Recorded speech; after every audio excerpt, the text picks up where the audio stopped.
Hi guys, welcome back to another episode of Pop Recap. I'm Sean. I'm Alex. And today we're recapping the Game of Thrones Season 1. So we both decided that as Season 8 approaches, Yes. we were going to watch the entire series all over again.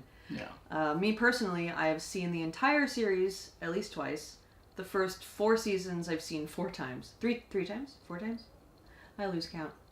But it'll be great for us to do together. And Yes. then do a recap at the end of each season, in case you guys forgot what happened or just want to talk about it or Or we're just now watching Game of Thrones, you're like, what's the big deal? And like, ooh, Yeah. I'm really starting to like it. So I haven't watched it since I've been watched Season 1 through 6 to get ready for 7. right. Before 7 came out. So it was actually nice to take a little bit more time to actually watch episodes a little bit spread out. Sure. And it's, for me, watching it the second time through, it makes a lot more sense. Because in the first season, they do a lot of name dropping Oh yeah. of things that you don't see yet. There's of a people lot of you don't information. see. And like, wait, who are they talking about? What's that? But I assume if you read the books, like, yeah, I know who that is. I know where that is. But if you haven't read the books, like I didn't, like who are they talking about? What is that important? Should I be remembering that? I don't know. But watching the second one, like, oh, I know what that is now.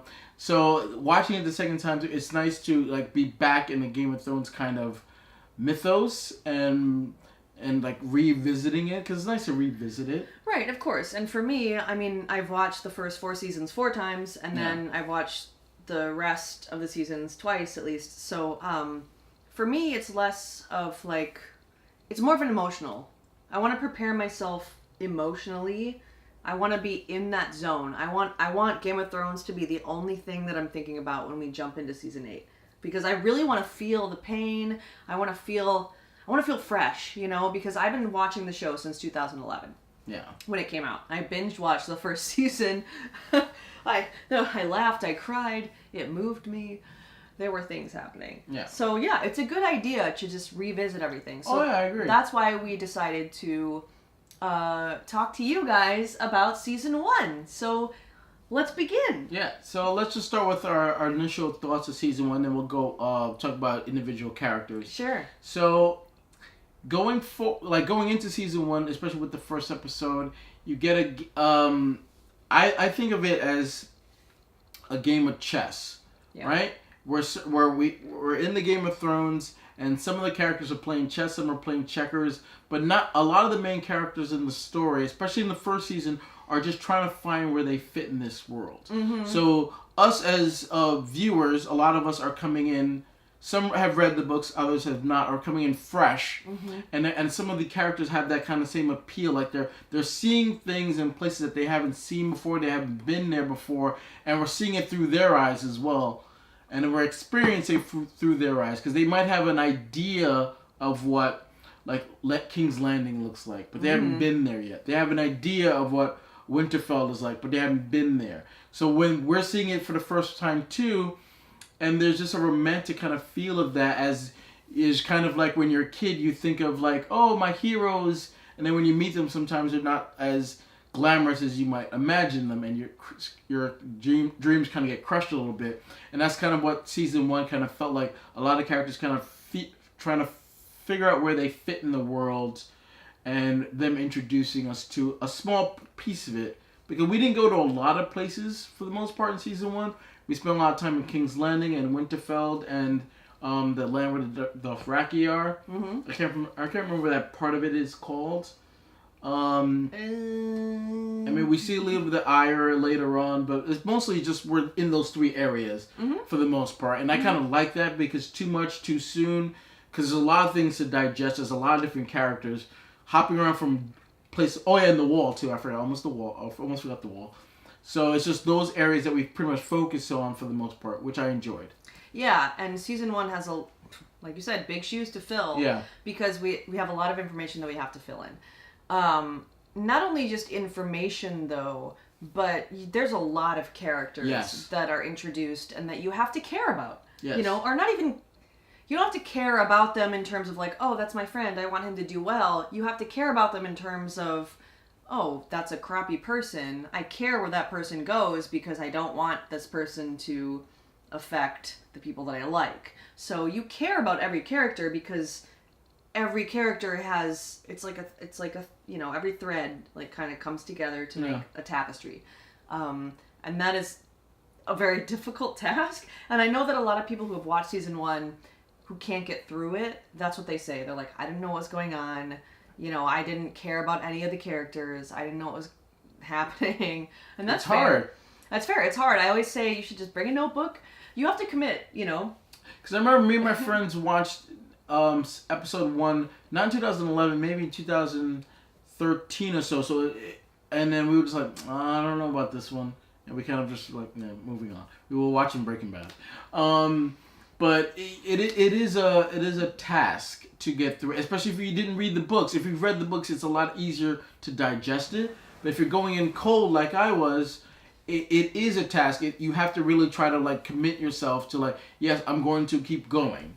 Mm-hmm. Because as you go along, it does get easier. Because when you understand what's going on, because they take up a lot of assumptions, because obviously a lot of their main viewers have read the books. So dropping a name of a place and not showing it is okay. They know what you're talking about. But and I speak for us as people who didn't read the books, it's a little bit of an undertaking to grasp it, especially from I would say the first couple of episodes. Sure.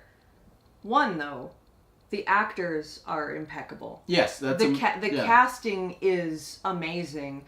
2, they had no money in this first season, and I think still looked and felt so rich and amazing. There's not a lot of like wide shots, you know, because they just didn't have the budget. And we don't see a lot of battles either, and not a lot of battles. It's for the same reason. Like we literally stayed in the same kind of sets, and I assume that's why, because of lack of money. Because even though when we say lack of money, they still had a budget to play, but not the kind of budget that they have now. Yeah, exactly. That they have now, where they can shoot those big battle scenes. Like we would have seen Jaime get captured. Sure. If they had more money, we would have seen the battle we would have seen a lot more things. Yeah. If they had a bigger budget. But but they still made it work. I'm okay with it almost. Like I kind of like that feeling of not seeing everything. Yeah. It leaves a little bit to the imagination, and I like that low budget. Low budget. Low budget. Yeah, low budget. I like that. A couple like million feeling. Versus the 10 million that they I like that feeling though, because they put so much work into what they have. Yeah. Like I've done production design before, and you have to do amazing things for nothing, and so you really think about it for like weeks, and you're like, how am I going to do this? How am I going to make this perfect? For little money, and so much more effort goes into it, because you can't rely on CGI. You can't rely on like, oh hey, just get me all of the pelts for the Dothraki. It's like, no, you really have to focus on what you're doing. There's a saying in the industry that the money's on the screen. You can see it. In the first season of Game of Thrones, you can see it's like a lot of the actors didn't get paid as much as they get paid now. Mm-hmm. A lot of money went to actual set design. You saw where their money went to. It's not like a little bit of money. They probably had a couple of $1 million an episode. Yeah. Now they have like over 10. But yeah, and like I said, they cast the right actors. Yeah, like everybody is spot on. So good. Like damn it, I was watching it, and Joffrey, I cannot see an actual person, a human person who's not an actor. He is Joffrey Baratheon. Yeah. I mean, and that is it. I know the interesting thing about like casting acting. A show like that is that you have to like these people have to progress. You already know they have to progress.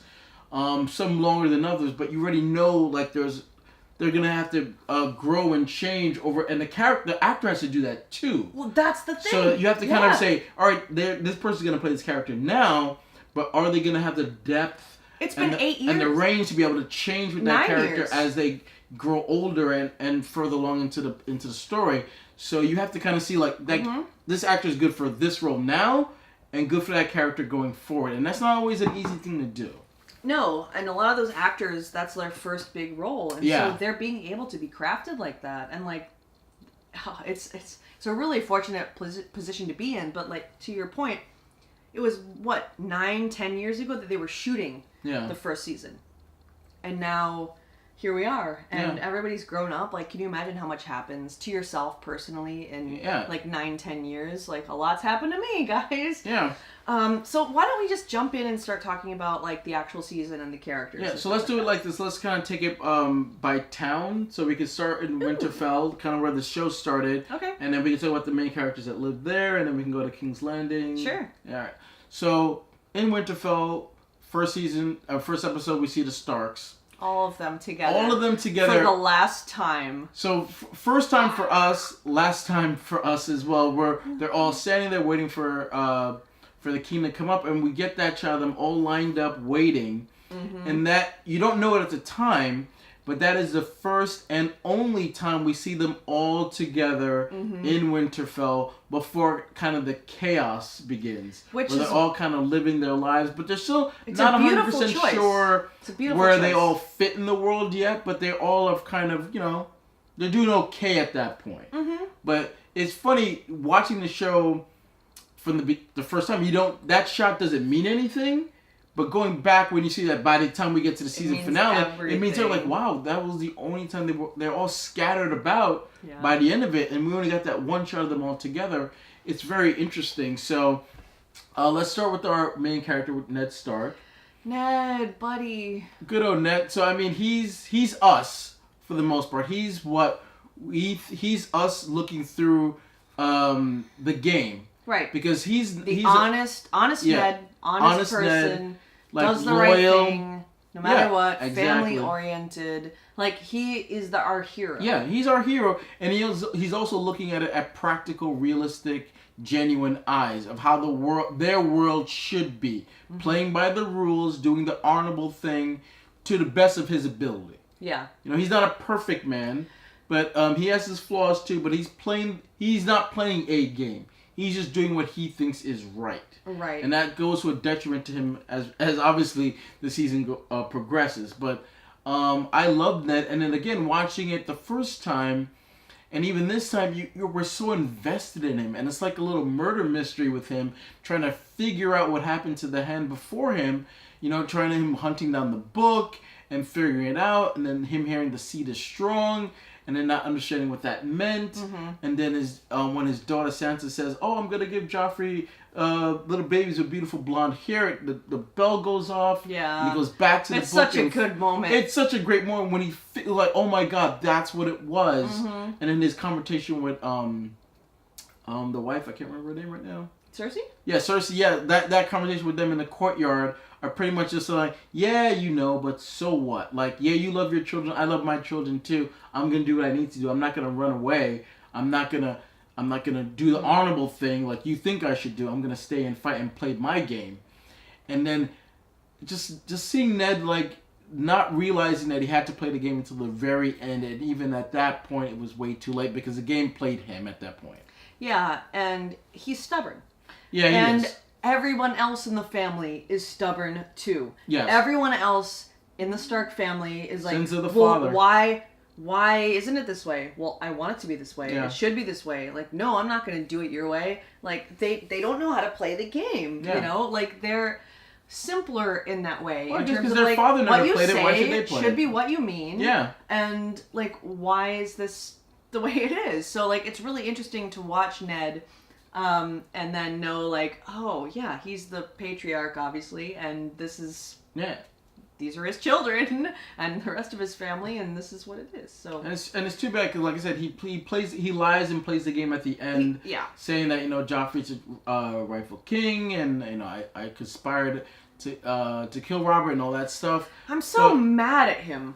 I'm so mad at Ned Stark because he's so honorable and so stubborn. Like, but he ultimately did do the right thing, but it was too late. It was way too late. Because he's dealing with freaking madness. He's dealing with incest. Because he was playing checkers while everyone else was playing chess, and the fact that he gave in too late, it wouldn't even change anything. That's the part that's annoying, is that even if he stuck by his guns, the same thing would have happened. He still would have gotten killed. And what a surprise! And what I loved about Game of Thrones is that they didn't wait till the season finale to kill him, which a lot of shows would have, and then we would have seen the outcome.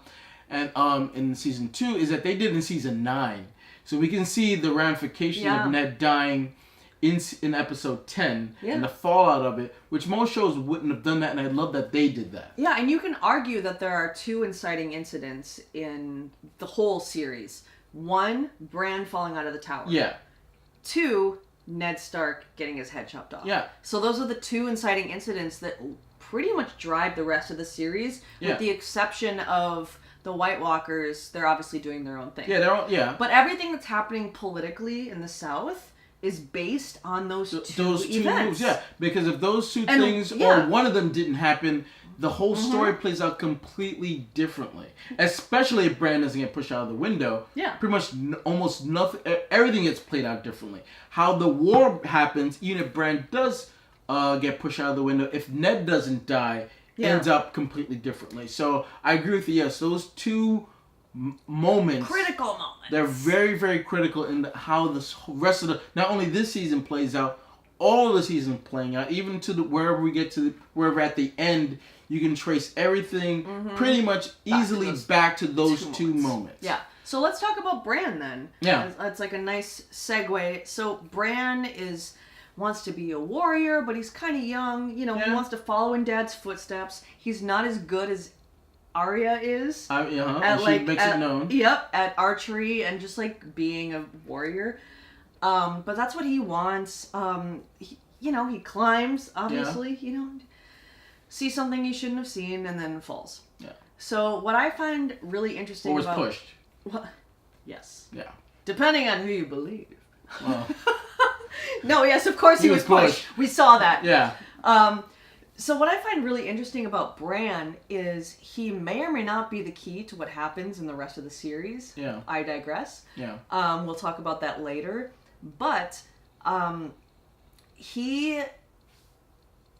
obviously we see his powers start to come throughout the course of the first season. So, for example, when the first Stark dies, which is Lady, the direwolf, Sansa's direwolf, when Ned has to kill her, that's when Bran wakes up. So we obviously know that whatever happened in his fall has triggered something in his mind. And now he's like this spiritual being because he wakes up as soon as that happens. Exactly, yeah. And it's really good editing, I think. That's not a coincidence, I think, for the reason. No, it's not. No. When Lady dies, he wakes up, Yeah, I think that was his awakening as like a spiritual being, as a warg, as, whatever else you want to call it, a greenseer?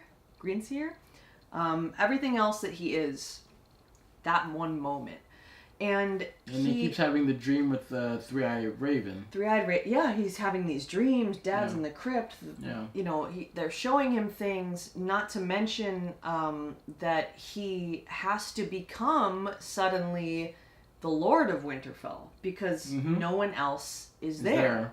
So there are a lot of changes that happen for him. He loses the ability to walk. He loses, all of his family, and it's a lot for him to overcome in that short amount of time. Like, imagine you're 7 or 8 or however old he is, trying to be like your dad, trying to be like your older brothers, and then having just your legs taken out from you, not remembering how it happened, and you're having these weird dreams and you don't understand what they mean.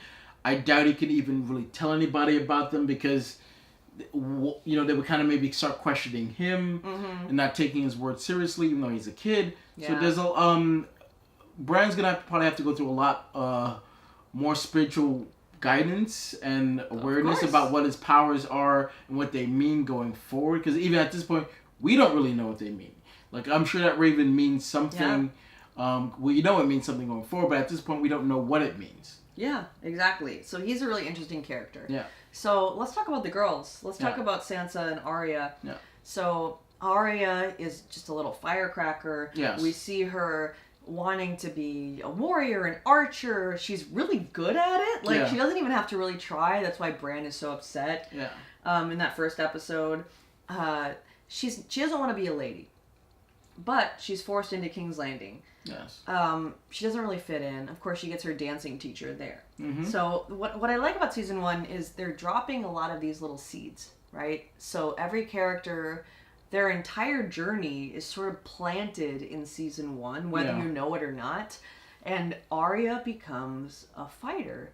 And she's trained by a dancing master from Bravos, which is where she ends up. Yeah. So it's really interesting to watch her dancing master sort of teach her a little bit about how to fight and how to view a fight and how to view yourself. Mm-hmm. And she's getting a lot of confidence, and it's just really interesting. Like, she doesn't have any regard. Like, you know, in season 1, her direwolf attacks Joffrey, you know, and she speaks up to him, like, yells at him, like, "No, you're a liar!" Yeah, it's like, in front of the whoa! king. Yeah, like, whoa. And it's like, girl. I she's like my favorite character.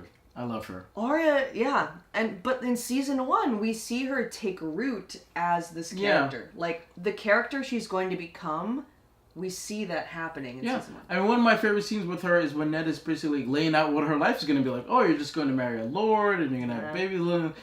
And at the end of it, she's like, yeah, that's not me. That's not me. Like, I don't want any of that. And she kind of just rejects what the traditional role for a girl in that world is. Like, yeah, you're supposed to marry some nice prince and blah, blah, blah. She's like, nope, don't want any of that. That's not me. Mm-hmm. And that line means more going forward as it does now. Like, that's not who I am. I'm rejecting your reality and I'm substituting with my own.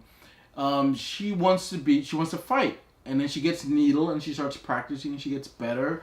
And then eventually, and I love how during the season they keep making that joke, like, oh, you're the young boy. Like, I'm not a boy. And eventually, to kind of save her life, she has to kind of become a boy and go into hiding. That's exactly what happens in she the last does a episode. lot. She does a lot of. I think the second biggest character arc in this first season is her.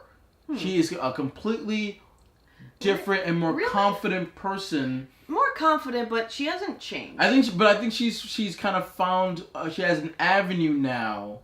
Or she was on an avenue to then become more of the person that she wanted to be. I don't know about your more arc so rating. than in the first one. But I think she found, like, having Needle was her kind of her tool and her something to get her to become that person. Without Needle, she doesn't have anything. It gave her permission. Yeah. It's like, hey, here's this sword. It's like, okay, well, great. And especially when Ned said, yes, you can keep it, that kind of said, yes, it's okay to reject that. And without that, she's kind of still doing it in hiding, because I'm pretty sure she did archery before, but in hiding. Oh, sure. And now she can do it kind of more out in the open. Ned is saying it's okay. Which is such a nice. I mean, I don't agree with you in terms of her having the biggest arc. In I said the second, or even second. Okay. I think there are a couple of other characters that grow more exponentially than she does. She's more of a situation of circumstance. I guess everybody kind of is, but like she's always been this girl. You know, she's always been this feisty, wanting to fight. Like, nothing has changed for her. No. In terms of her arc, in terms of growing as a person. I mean. So I think she has a lot more confidence in by the end, and the arc is meh. She can see more clearly now her path, whereas before I don't think she knew what she wanted, but there wasn't a path to get there. Now I think there is a path to get there. It's not the best path, it's not a smooth path, it's not the clearest path, but she can see it. She can see some part of it, whereas before she wasn't sure what her place was. I still think that she doesn't see clearly what's going on. No, not to the extent. Obviously, as she grows older and we see her grow as time goes on. But I think she has a better understanding of herself by episode 10 than she did in episode 1. Like, she killed somebody. She killed a fat boy. She's like, I love killing fat boys. So it's like, I don't think she would. That's not something she could easily have done in episode 1. She might have been able to throw a rock at a fat boy. No, but I don't think she was in the. She also did it by accident too. True, but she wasn't like traumatized by it. She was like, yeah, I'll kill you too, other fat boy, if I need to. So I think she did do some growth. how much growth is you're right, is debatable. Debatable. Yeah. Well, let's talk about Sansa now. Yeah, let's talk about Sansa. Okay, so Sansa is a really interesting character because she isn't the type of character that's gonna go out and fight. Not the type of character that's gonna explode in your face and scream and cry and hit you and run away and then come back. And she is playing it so close to the chest. So we see Sansa at the beginning of season 1, and she is all about going to King's Landing. She wants to be a queen. She wants to be a fine lady. That's all she wants. She wants to be wed to Joffrey, and she's so innocent and just this innocent these little butterflies. Big key word. These little butterflies are like, oh, I'm so in love and this is fine. Not knowing what it is. Doesn't think about the bigger picture at all. Doesn't care. Doesn't care. Doesn't care. Doesn't I don't think she cares. I don't think she doesn't know. I think she just has a very. It's the same thing. If you want to know, if you want to care, you will. But it's sort of like, why do I even have to? I mean, I think she's just mainly focused on what she thinks her role is. It's just like, I'm a lady, gotta marry a prince, and deliver babies. Yep. And that's it. Yeah. And I think that's her world. There's really nothing else going on. Yeah. Well, we all remember being that age. Yeah. Like, that's how I felt too. It's like, oh yeah, I'm in love. No, you're not. She didn't know what love was. But I think she's another window into this world where, because she has this magical fantasy idea of what King's Landing and what this world looks like, not knowing there's a game. She's in the game. She doesn't even know she's playing in it. And then when she gets to King's Landing and sees, no, this is how it really is. Yeah. It's not as glamorous. She definitely sees a lot. Yeah, like she doesn't, like when she goes to the when they're at the tournament and they see the jousting and the knight dies, it's like, oh my god. It's not just all like, pomp and ceremony. It's all like, no, there's consequences to these things. And we learn that through her and seeing how Joffrey is and just seeing how manipulating everything is. And at the end she plays her little game too, where she realizes, I gotta, my dad's a traitor, but I don't want to be labeled as a traitor. I gotta start using the trump card I have, whereas, hey, I can still marry you, I can still give you your babies, I can still give you guys what you want out of me, and I can, don't kill me, I'll still give you what you want. So she started to play the game a little bit towards the end herself. Well, right, that's why I think Sansa's arc is stronger than Arya's, because she goes from being so, like, doe-eyed, willing to marry the prince who will become the king, and just doesn't know anything, and then by the end of season 1 she has seen so much, traumatized, and then she plays the game.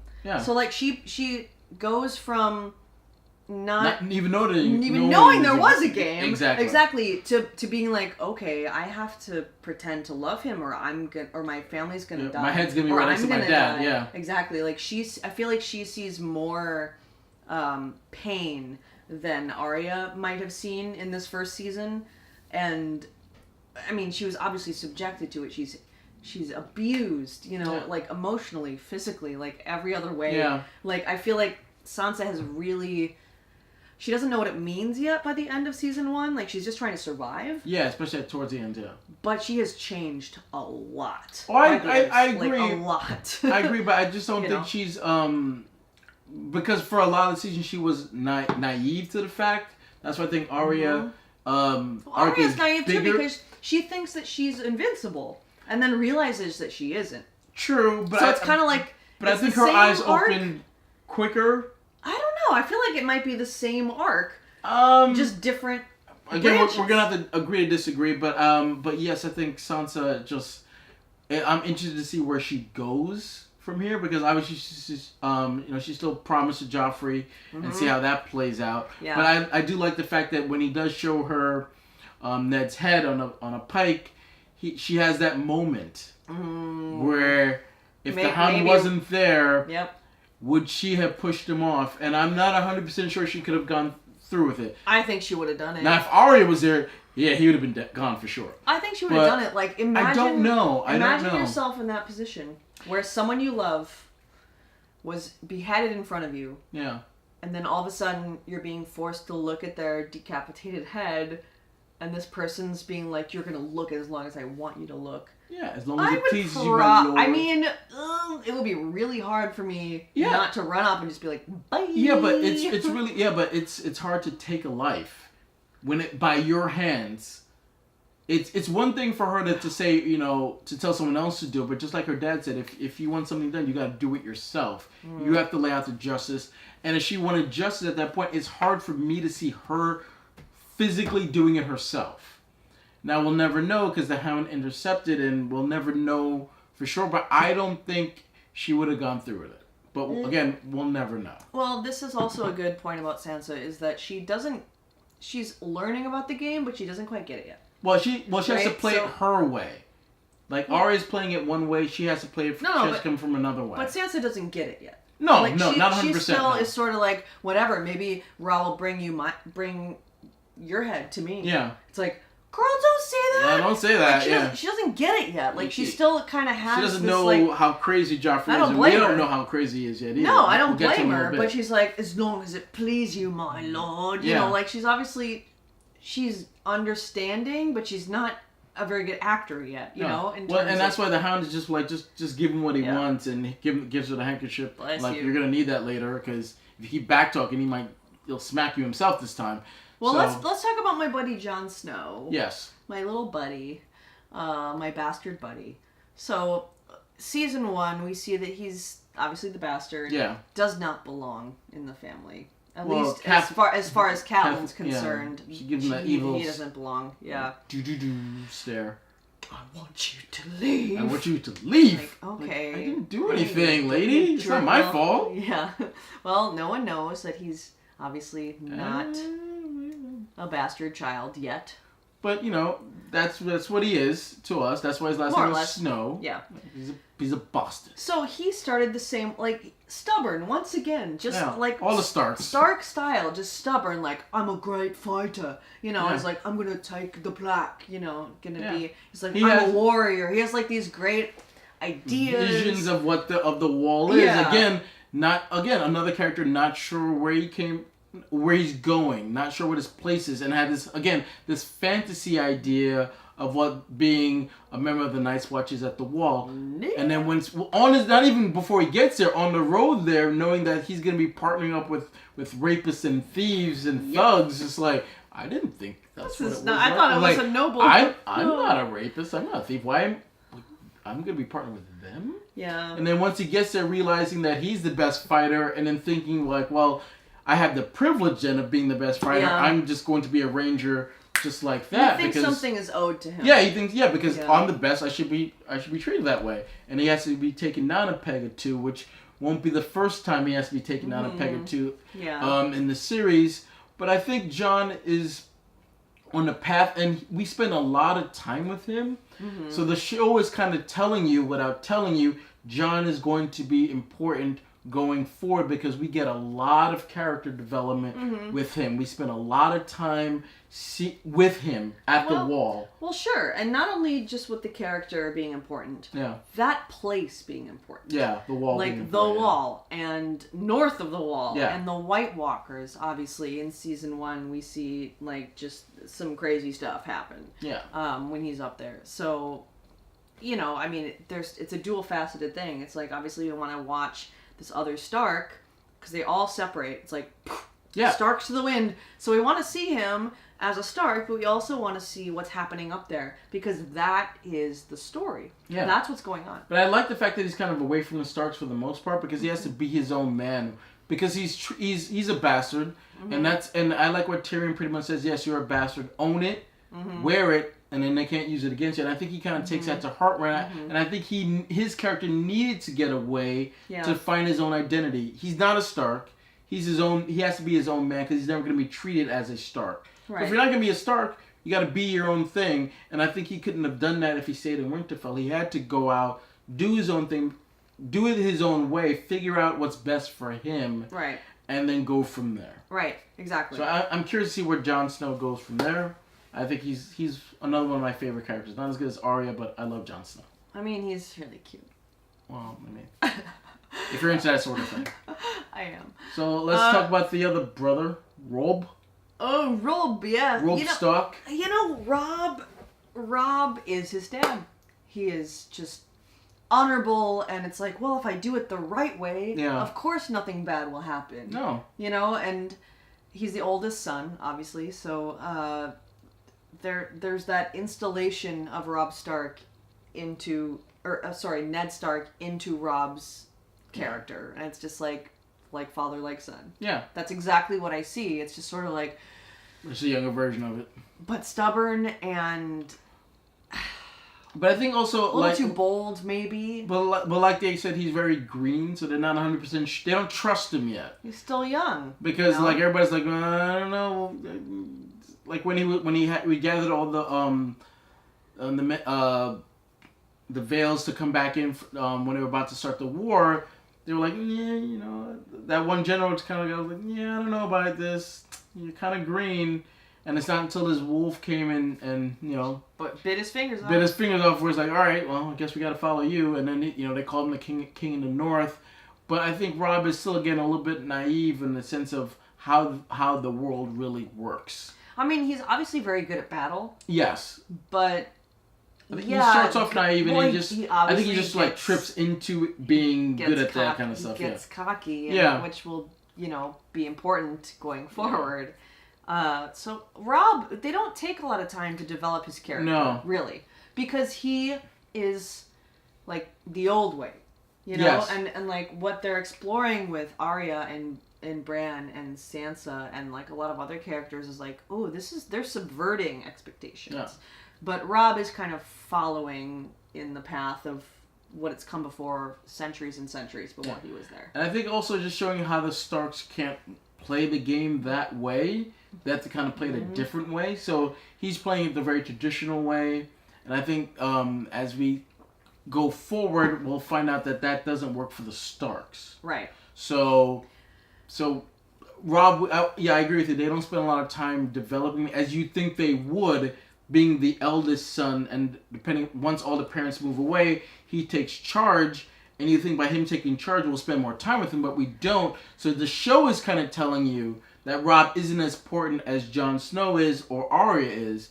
He's not as important in the Stark hierarchy. Well, because he doesn't have that much of an arc. Yeah, he doesn't. He just sort of like, he's good to begin with. He's just sort of like, I know my path. I have to protect my family. I have to protect my home. I need my bannermen. Oh, let's go. And that's him. I think he just falls backwards into like, oh, I'm good at figuring stuff out. I think he falls backward into that, in my opinion. Like, I don't think that he knew he was good at that going into it. No, but he kind of had to be. Yeah, he kind of had to be. You gotta do what you gotta do. Yeah, and I give him credit for like that whole kind of tricking the Lannisters into what he made it look like they were doing one thing and they did another. Yeah. So that was all on him and it worked. But he had to sacrifice people to do that, and just like his dad, like that didn't seem like the honorable thing to do, and it kind of weighed on him. Like, I just kind of sent 2,000 men to their death just to pretty much get this one guy, and that doesn't sit well with him. But not understanding, like, dude, that's how the game is played, man. And if you don't play it this way, I mean, you're probably gonna lose anyway. Yeah, and it's a good segue into Catelyn because she's the same way, just sort of like, I will protect my family and I'll protect the North, and no matter what it takes, and there's like no nuance, there's no politics there. It's just sort of like, I will do whatever it takes to protect my family and protect the North. Yeah, very stubborn, just like that. Like, not understanding what the consequences are going to be for the actions that they take. Yeah. Like, her kidnapping Tyrion, the way she did it, just like, yeah, you did it. I'm just gonna, like, not playing a game with it. Like, oh, I'm gonna kidnap you. I'm not her, and I'm gonna take you to the yes, the Vale. Yeah, like exactly to what ends? Like, what are you trying to accomplish? Trying to get justice, but there's probably a more political way of doing that, where like, all right, we're gonna hold a ransom and then try to get something out of it instead of justice. Like, she's not playing a game. She just wants justice, and that's her game.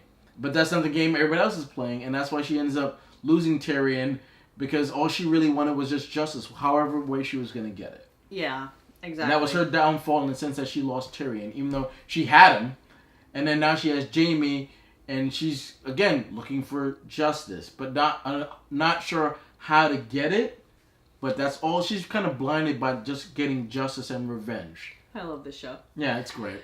Okay, so we talked about the Starks. Yeah. Let's move to Let's another go place. down south. Let's go to King's Landing. Yeah. Okay, great. Let's talk about Cersei because I love talking about Cersei. I love talking about Cersei because if you've watched the channel before, you will know that I love villains that have just a little bit of humanity. Not heart. Humanity. And we can relate to them. Cersei's one of those characters because she really loves her children and she can relate to other mothers. Yes. In a way, it doesn't necessarily change the way that she operates. No. But you can still feel it. You can see it. Mm-hmm. So Cersei has been introduced in season 1 as pretty much a bad person, but we never actually see in season 1 how evil that she can be. We see the surface of it. Yes. But we don't go deep down yet. And we also see glimpses. Plant a bunch of moments that lead her to this moment in subsequent seasons where she kind of snaps a little bit. You know, so we see her protecting her children. We see this conversation that she has with Robert, her husband, the king, where was there ever a chance for us? You know, I loved you. I was 19 and I loved you and I was so excited to be your wife. And then you could only talk about Lyanna. And Ned Stark's sister. On their wedding night. On their wedding night. You know, so I can relate to that.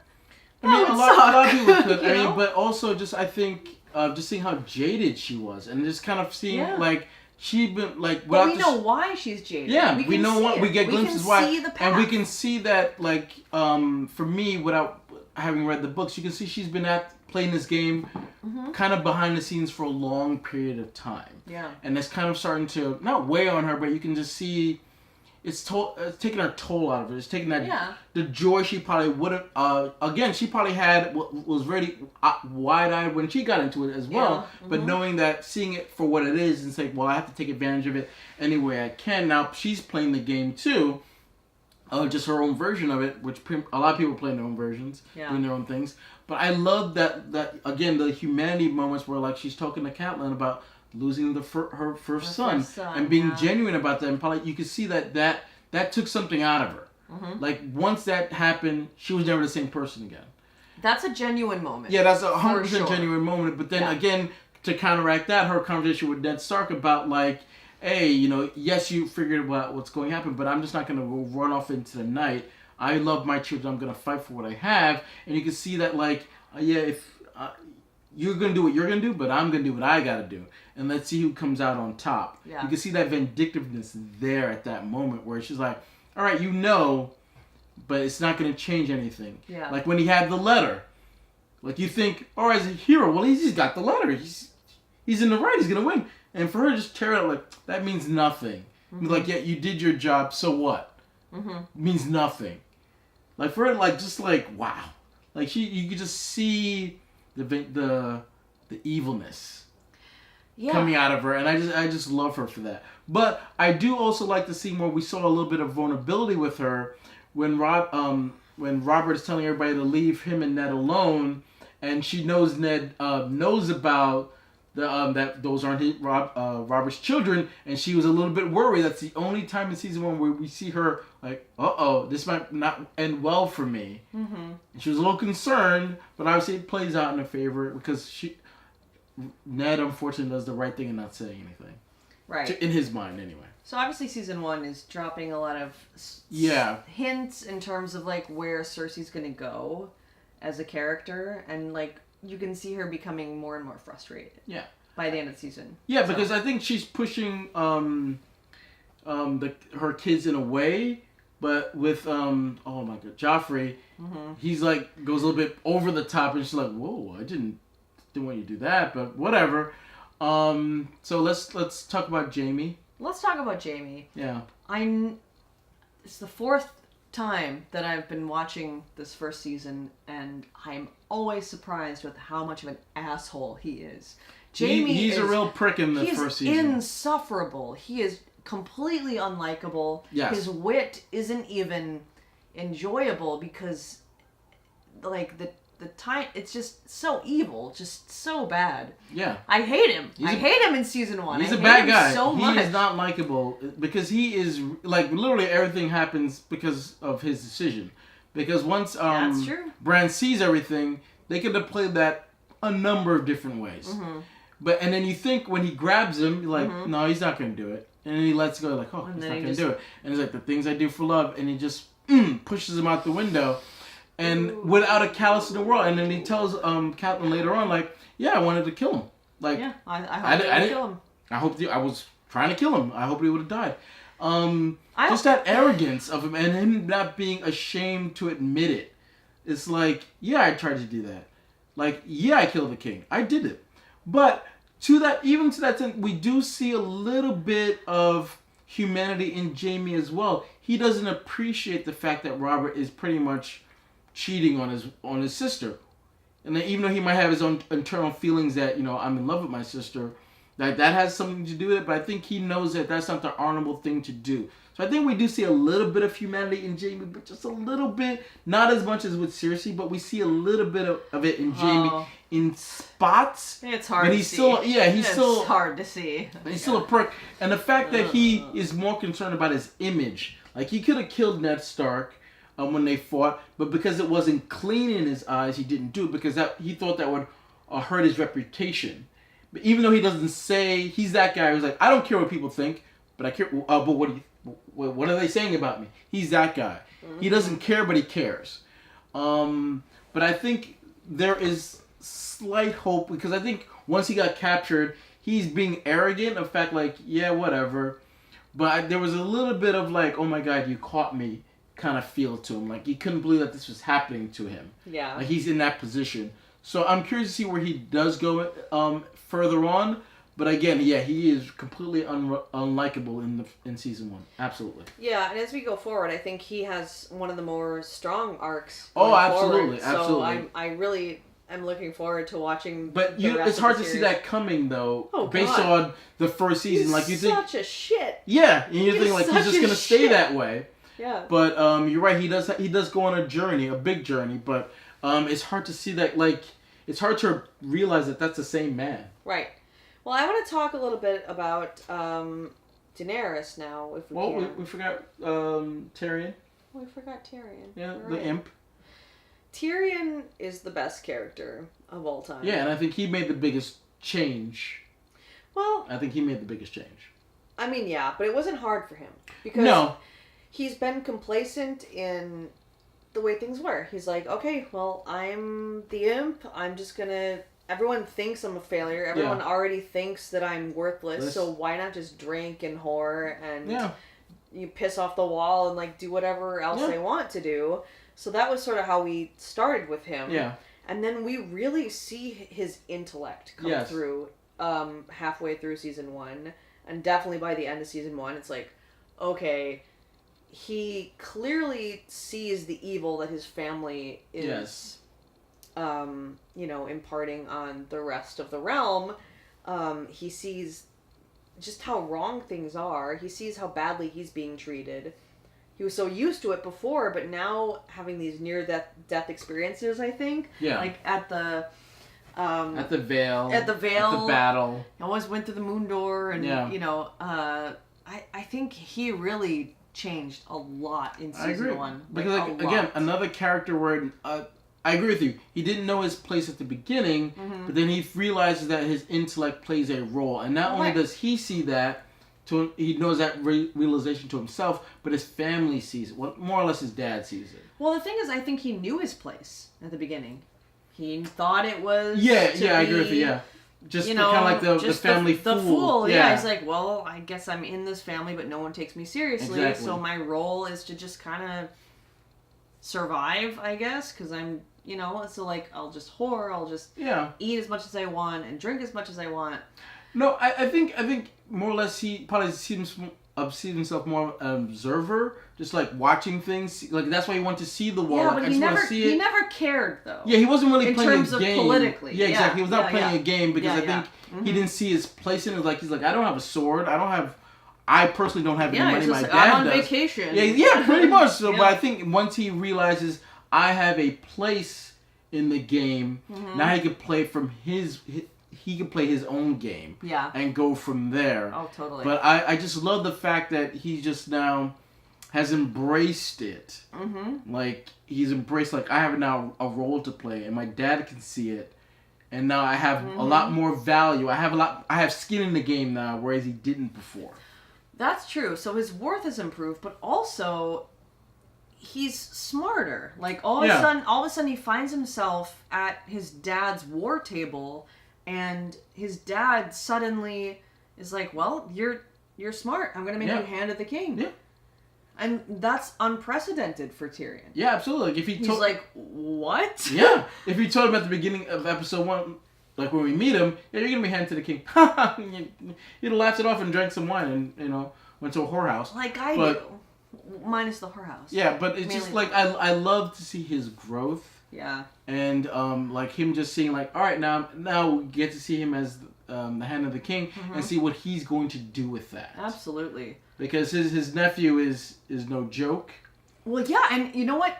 Tyrion is the only person who sticks up to Joffrey. Yeah, like him smacking him those 2 times. He'll be like, yeah, I hit you. Yeah, because you're being a fucking asshole. And I fucking hit you. And I'll give you another one. Yeah. And Tyrion is the only person who can actually stick up to Joffrey. And tell him, like, again, try to keep on the right, like, this is the right thing to do. Like, yeah, you have to apologize to her, because that's the right thing to do. Mm-hmm. You don't have to be such a little prick, because that's what his mom is telling. Like, so he's getting Joffrey's in an interesting place, because he's getting influences from different people, but obviously, for the most part, he's listening to his mom, but he has his own ambition on top of that. So his mom is, like, telling him to go to one place, but he's like, no, I'm going to be more ambitious and go to another place. Like, they settled on the idea of, like, yeah, regardless of what Ned's going to do, he's just going to go to the wall. And I think everybody was okay with that. Like, yeah, we're pushing Ned off the board by sending him to the wall. He'll just live out his life on the wall, and we're done with him. They were okay. Everybody was okay with that. Even Ned came to the realization, I'm okay with it. Joffrey's like, no. I have a chance now to prove I'm a man. And as a man, he's like, that's what the ladies want. What I want his head to prove a point that I'm not a little boy and I'm not listening to my mommy. Like, that's basically all that was. It's just like, I'm my own man. See, Mom, I made my own decision. I cut his head off. What are you going to do about it? Like, yeah. Joffrey is a complete sociopath. Yeah, he is a complete sociopath. Complete and utter And we get glimpses of that here, and then going forward as well, is that he is just a wild little boy, and because for the most part, I'm pretty sure without Tyrion, besides Tyrion, no one really put him in his place. Yeah, is that he just thinks he can do whatever he wants and there's no consequences. Yeah, well, I hope he dies. Well, Joffrey is terrible. So before we leave King's Landing, let's talk about the council with Varys and Littlefinger. Oh, right. Our secret buddies. Yes. Who we don't know who to trust. We're not sure whose side they're on. And they kind of address that. They're like, well, we are double agents. Yeah. You know, it's whatever serves us best. Yes. You know, and they're not shy about admitting that to each other, at least. Yeah, of course. The conversations they have, especially in the throne rooms, are hilarious and amazing, and it's interesting to see them play their game because they're playing it from a completely different point of view. Is where they don't have money for the most part. Littlefinger has money, but not as much as everybody, as the Lannisters do. Right. But they don't have the power and the name and all that stuff. But then they're still manipulating the game enough where they're getting what they want. Especially Littlefinger, where we see at one point he's playing up to Ned, like, hey, we can do it this way. What do you think? Ned doesn't agree. Like, all right, well then, are you sure? Nope. All right, I'm going to go the other way. Like, you were plan A, I'm going to pivot to plan B. Yep. Just like that, without a problem. He's like, I told you not to trust me because I'll go to plan B, no problem. I'll kill you right now. I think he probably would have done it if it wasn't for Catelyn. So the only person I feel like has not betrayed anyone is Varys. Varys has been just completely honest with everything that he's done. I agree. He's never been on the bad side. No, I think he thinks he's right in the sense he's there for the people. And I think he is, too. I think he is too, but I believe, based on what we saw in season 1, if scenario went a certain way where he was handed the throne, he would take it. I don't think so. I think he would. I don't think he's trying to play the game to enrich himself. I think he's playing the game to protect the people in the realm. I don't think he would because he knows what comes with that. He knows the consequences. He knows the burden. He's Yeah. too smart for that. I like, agree. He would if someone was like, "Hey, take the throne," he would be like, "Thank you so much, but I would rather this person." Like, he would never do it because he doesn't want that. But he likes power, and I think that's the ultimate power. No, and they've proved that. Well, because they have a lot of people have power without actually being having the power, king. and yes, you're right. They did kind of prove that. It's interesting, but I think Varys just really wants to help, but doesn't want to be in the limelight. And even if someone told him, "Hey, be in the limelight," he would never do it. I think he performs best in the shadows, but I think he knows that too. I do think that, but I think there's just a part of me that thinks, because he does look at the throne too. I think there has to be a perfect scenario, but not in a way that's like, I want this. No, in a way that's like, no. I don't think he wants it. Like, everything he's doing is not to, his end goal isn't to be there. He would never take it. But I think if the scenario played itself out in his favor, I don't think he would reject it. Well, he absolutely would. Like, we know Littlefinger was. He pretty much said that's what his end goal is, and everything he's doing is to get to that. Yeah, absolutely. Not Varys. I don't know. Like, I don't think he's trying to get there, but if he ended up there... He never would. He never would agree to it. I'll take it if you want to give it to me. Nope. But let's talk about Robert and then leave King's Landing. So, obviously, Robert, I think, is, again, he's us, in a sense, viewing it as he thought being the king was one thing, this magical thing where everybody just does what he wants, and he can just relax, and then it's not. It's a whole bunch of...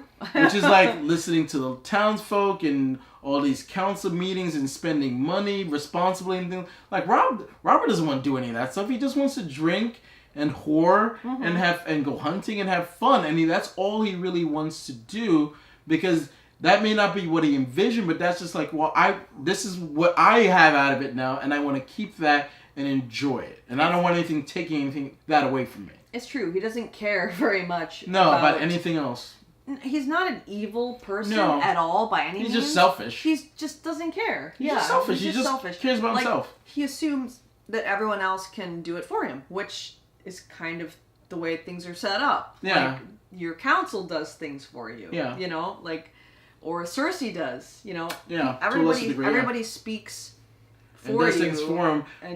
But I will give Robert credit. At least he realized that, it got to a point where it's like, I need someone I can trust. Mm-hmm. That's where I got Ned, to get someone that he can trust. So kind of like, here, I'm going to whore it up and drink it up. I have somebody who I know will do the right thing at the end. Right. And I think that's where he went to go get him.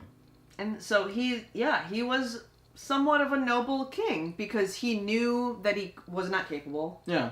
Like, he knew what his faults were, and so he's like, I can't do this. But you are the guy, Ned. You're the guy who can do this. Yeah. And he even named him regent until Joffrey came of age, I guess. Yeah. And then Ned changed it. Yeah. And then Ned, of course, changed it to my rightful heir and all this stuff. Honorable but thing it didn't even matter anyway, because No. Cersei ripped it up. But yeah, Robert obviously has this sense of, he knows what he is, and he knows what the kingdom needs. He may be a little hot-headed, obviously. Oh, he's definitely hot-headed, yeah. He's scared of Daenerys. On the other side, rightfully so. The funny thing is, he was right all along, even though everyone is like, oh, no, you don't have to worry about some little girl. Well, yeah, but Robert was right the whole time. Yeah, but it's funny how, and I think that's why he got Ned, because his initial thought was like, yeah, who cares? And then the council's like, no, we gotta care. Kill. And he's like, all right, let's kill him. And then Ned's like, no. Yeah. All right. So he can be swayed in a different... And I think he knew that. So he's like, let me get someone who is noble, who will do the right thing to keep me on the straight and narrow. Mm-hmm. Because he... And that's what I love about Robert's character. He knew what his faults were, and he wasn't ashamed to admit, at least to Ned. And to Cersei to a degree. But to anybody else, no. But we really didn't have a lot... He didn't have a lot of interaction with anybody else, really. Right. Mostly with just Ned and Cersei, so... well, I mean... I love Rob. Yeah, I know. The point is that he was the king who was complacent. Yes.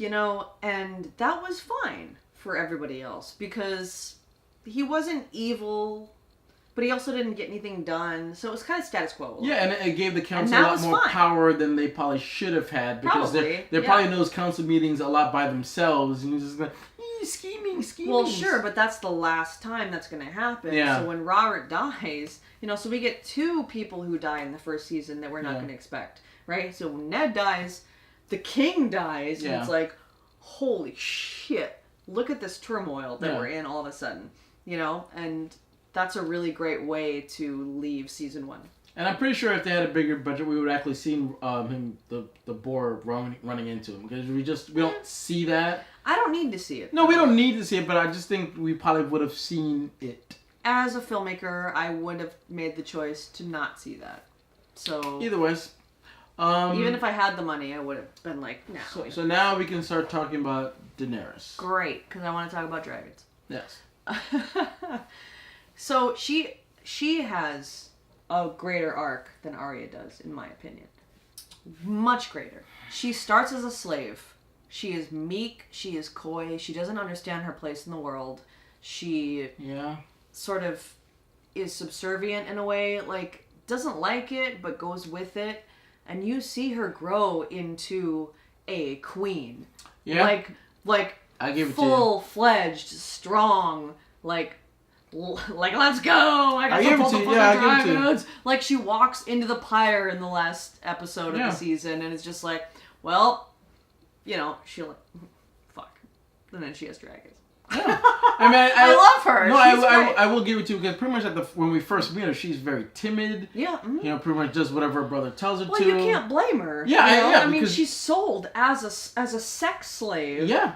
To a Dothraki king. And she gets raped and everything, and then to see her slowly, again, playing the cards that she has, which is... She makes the best as of right now, at the beginning, she just had her body to play. Yeah. And then she realizes she can use that to get what she wants. Mm-hmm. And then eventually starts to become a lot more powerful and assertive of herself. Right. Knowing that, no, I do have a place in this now. Mm-hmm. I'm not just a sex slave. I'm not just a throwaway person. I'm now the queen now. And that comes with certain power, and she uses it. Yeah, she's like, I will take what is mine. Yeah, no more slaves. Yeah. Because basically, she's a slave. Yeah. And you can understand why she would view it that way.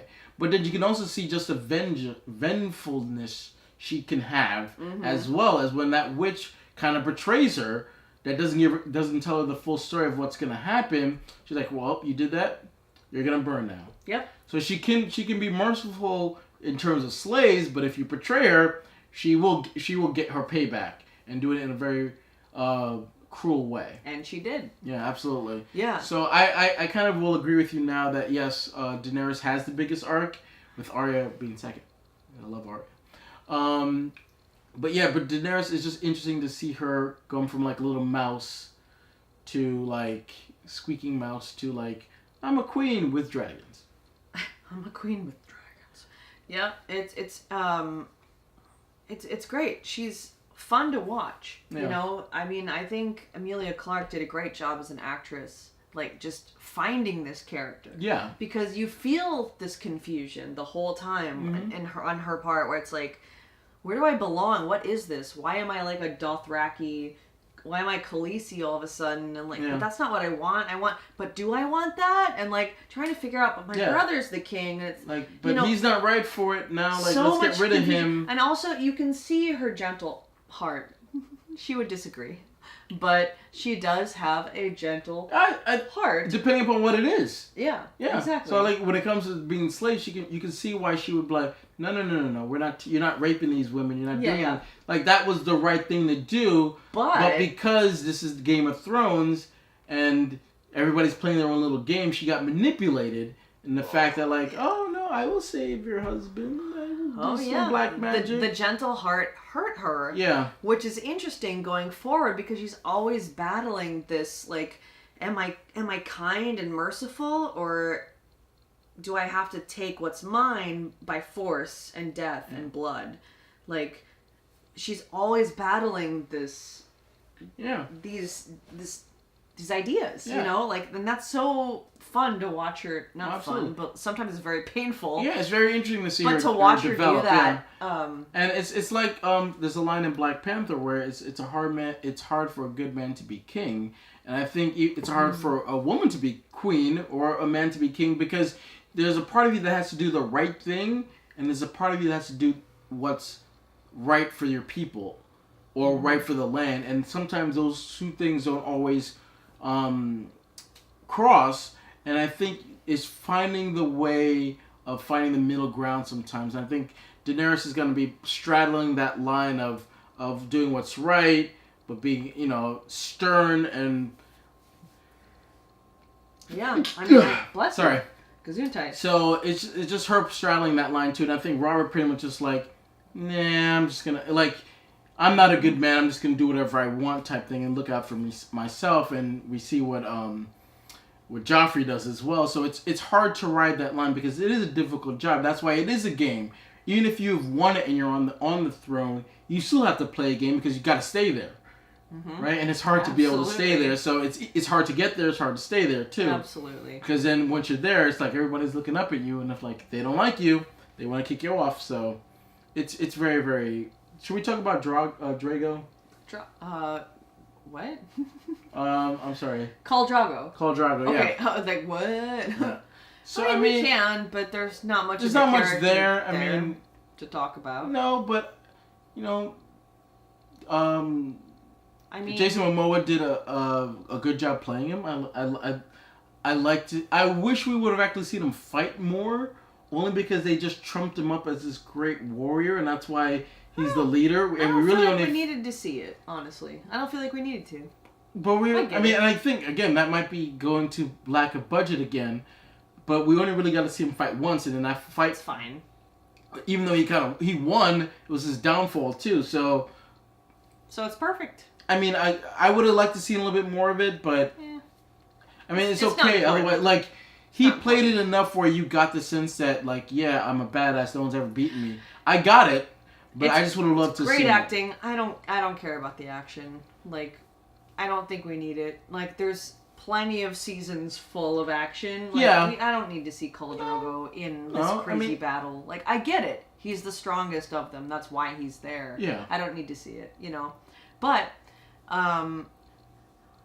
there wasn't much for him to do, but even in the small moments where he did do something, I loved it. Yeah. I believed it. I believed everything that he did. Especially when he killed Daenerys' brother. You could see he took pleasure in that. Oh yeah. It's here's here's your crown. It's good. Yeah. I mean, once again, we started this review or recap, I guess.